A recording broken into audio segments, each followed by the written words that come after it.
Bonjour à tous et bienvenue sur la chaîne Diltech. Aujourd'hui dans cette vidéo, je vais vous présenter une configuration gamer pour le jeu Escape from Tarkov. Je tiens à préciser que cette configuration ne disposera ni d'OS ni d'une carte Wi-Fi, ce sera à vous de l'intégrer directement à votre configuration.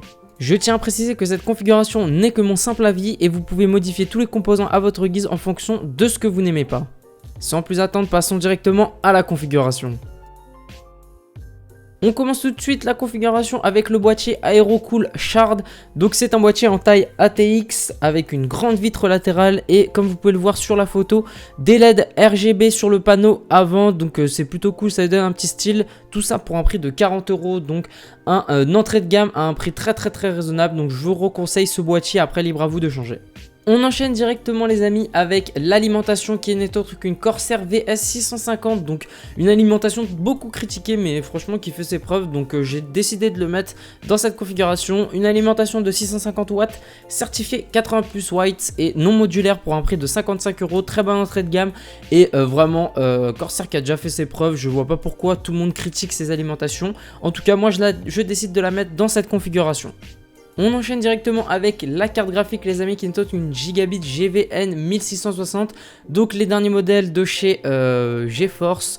La 1660 qui n'est autre qu'une 6 Go en GDDR5 pour un prix de 260 €. Donc l'entrée de gamme mais qui fait très bien le travail avec des excellents retours. Je vous laisse aller apprécier les petites vidéos de test sur YouTube que je vous mettrai dans la description sur plusieurs jeux. Donc vraiment une carte graphique qui fait très bien son travail, je la recommande pour un entrée de gamme vraiment très solide. On passe directement les amis à la carte mère qui n'est autre que la MSI Z390A Pro. Donc une carte mère en LGA 1151 en DDR4 format ATX pour un prix de 120 €. Une très bonne carte mère, un prix raisonnable. Donc on rentre dans les codes et on passe tout de suite au processeur. Pour le processeur, j'ai décidé de partir sur un Intel Core i5 9600 KF en LGA, donc du coup 1151, fréquencé à 3,7 GHz pour un prix de 206 €. Donc là, pour le coup les gars, vous avez un très bon processeur pour du gaming. On peut peut-être espérer de stream avec, mais bon, je vous recommande plus de passer sur un i7 si vous voulez stream en même temps de jouer, mais sinon pour du gaming pur, ça sera largement nécessaire. Pour le refroidissement, je vais décider de partir sur un BKW Pure Rock, donc à 35 €. Vraiment, plus besoin d'élogier ce produit. Il a très bien fait son taf et pas besoin de plus. Après, à vous de voir si vous voulez mettre un water cooling pour le style, entre guillemets. Mais sinon, ça fera largement l'affaire.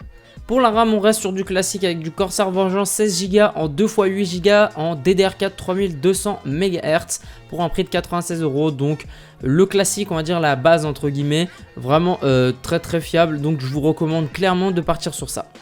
Enfin, pour finir cette configuration, j'ai décidé de partir sur un Kingston A400 SSD, donc en 240 Go et en taille 2.5 pour 37 €.